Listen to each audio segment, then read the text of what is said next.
I took the LSAT 3 times and I wouldn't wish that on my worst enemy. So here are a few tips I would recommend that you all do to avoid my mistake.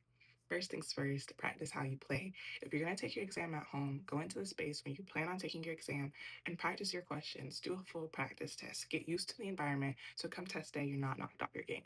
Now, if you plan on going into a testing center, I would recommend going under similar conditions. So for me, that was going into a study space in the library where I would see people walking and I would still be able to focus on my exam. So come test day, if anyone needed help from a proctor or finished their exam early, I wasn't thrown off. Another piece of advice I would give you is to understand the question types on the LSAT. So, on your logical reasoning part of the exam, you're going to have flaw questions, assumption questions, and inference questions.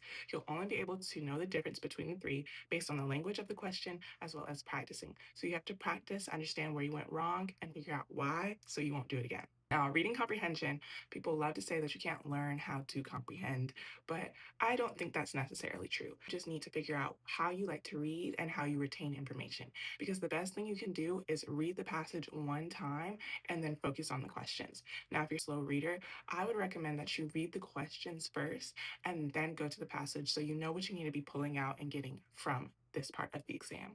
Lastly, I would say that you really do need to relax. When you're about 3 days out from test day, there's nothing much that you can learn, and you don't want to cram and just stress yourself out. So, I recommend a couple days before test day, do some things like self care, relaxation, so that you'll have a fresh mind and you'll be able to do your best.